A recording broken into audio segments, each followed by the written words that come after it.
Discover Yaoundé, the capital city of Cameroon. Hello explorers, welcome to another exciting video presented to you by Explore, and thanks for watching. In this video, we shall be taking you to the central part of Africa, precisely Cameroon, and we shall be exploring the beautiful city of Yaoundé.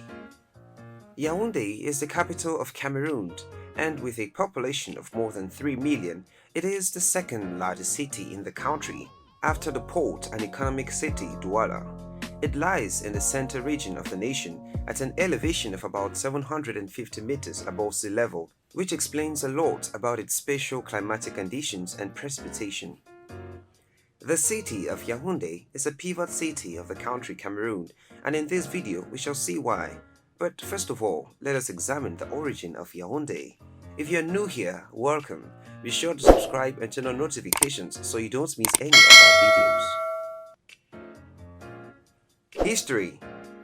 The earliest inhabitants of Cameroon were likely the Bakas or Pygmies who still inhabit the forest of the south and east provinces. Bantu speakers originating in the Cameroonian highlands were among the first groups to move out before the other invaders. During the late 1770s and early 1800s, the Fulani, a pastoral Islamic people of the Western Sahel, conquered most of what is now northern Cameroon, subjugating or displacing its largely non-Muslim inhabitants.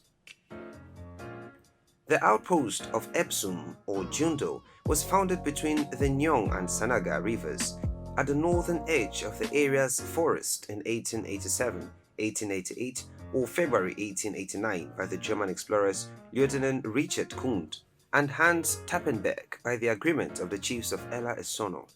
From December 1889 to May 1895, it was occupied by the German botanist George August Denker as an agricultural research station named Yaoundé after the local Yaoundé or Ewondo people. His settlement served as a base for the area's rubber and ivory trade, purchasing this from the natives in exchange for imported clothing and iron. Major Dominique's establishment of a military garrison at the site in 1895 permitted a Palatine mission and religious school at nearby Mviolye, which is now a suburb. During World War I, Yaoundé was occupied by Belgian troops from the Congo. After Imperial Germany's defeat in that war, France held Eastern Cameroon as a mandate of the League of Nations, and Yaoundé was chosen to become the capital of the colony in 1922. Douala long remained the more important settlement, but Yaoundé saw rapid growth after 1957 due to the cocoa crisis and unrest along the coast. It continued as the seat of government for the Republic of Cameroon upon its independence. Economy of Yaoundé. Most of Yaoundé's economy is centered on the administrative structure of the civil service and diplomatic services. Owing to these high-profile central structures, Yaoundé has a higher standard of living and security than the rest of the country. Major industries in Yaoundé include tobacco, dairy products, beer, clay, glass goods, and timber. It is also a regional distribution center for coffee, cocoa, copra, sugarcane, and rubber, given that local residents engage in urban agriculture. In the year 2010, under Mayor Jean-Claude Adjessa Melungi, Yaoundé began a flood reduction project, the Yaoundé City Sanitation Master Plan, to deal with severe floods that disrupted the city 15 to 20 times a year, affecting as many as 100,000 people at a time.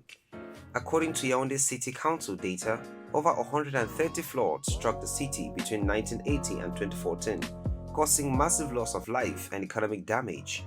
However, there has been a reduction of flooding in the city since the establishment of a sanitation master plan to address the issue.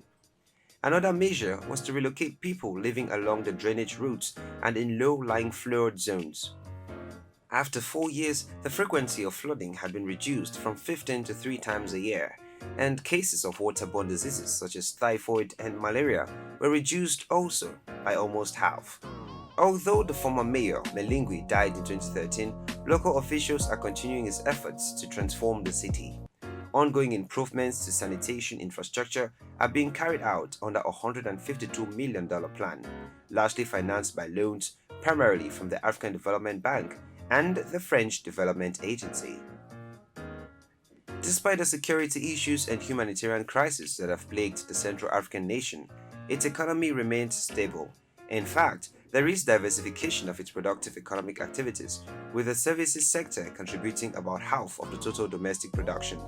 However, like many African countries, Cameroon has long suffered from corruption, which dominates almost in all sectors, particularly in the capital city, Yaoundé. Oil, gas, and mining revenues are rarely reported, which implies massive graft. In addition, there is weak protection of real and intellectual property, and the judicial system is vulnerable to political manipulation. Architecture.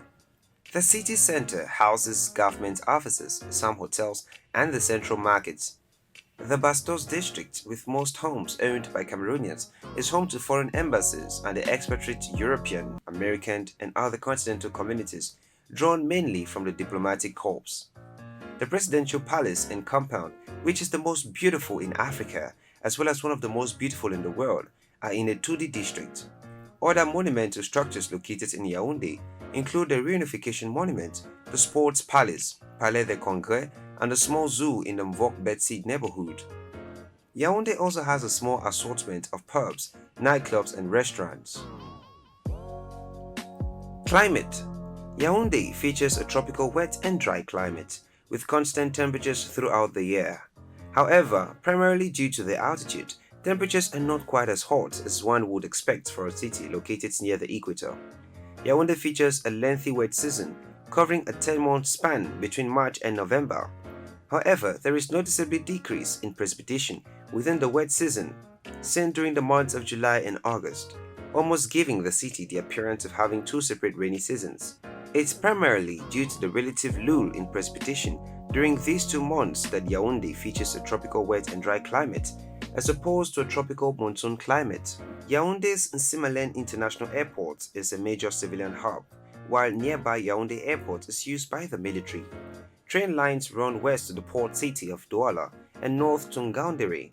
Many bus companies operate from the city, particularly in the Sam and Van districts. Frequent buses run on the road between Yaoundé and Douala, which has witnessed several fatal accidents due to the narrow nature of the road and poor maintenance. Travel time by road between Douala and Yaoundé is approximately 3 hours, but it gets longer sometimes because of the nature of the roads. Traffic in the city can be heavy during weekdays, but is very light during the weekends. Yaoundé has many significant progress in infrastructure, especially road construction, even though it still has a long way to go. Cameroon is a bilingual country where English and French are both official languages. Therefore, in the city there is a coexistence of French educational system schools where the degree given access to university is baccalaureate and all the education is in French, and the English educational system schools where the degree giving access to university is the GC advanced level. Apart from the numerous state-owned schools in the city, there are also American schools such as the American School of Yaoundé, the Rainforest International School, also one Turkish school, the Amity College School. Yaoundé is the site of several universities such as the University of Yaoundé II, the Protestant University of Central Africa, and the Catholic University of Central Africa. Several of the nation's professional schools are also located in Yaoundé, like the Higher Teachers Training College, École Militaire Inter-Armée du Cameroun, as well as various schools for engineers, like Polytech, for doctors like QS, nurses, and diplomats. Yaoundé is also the base for the National Institute of Youth and Sport, a school which trains government workers who will be in charge of sport all across the country. While there are several state-owned and private hospitals in Yaoundé, the largest hospital is the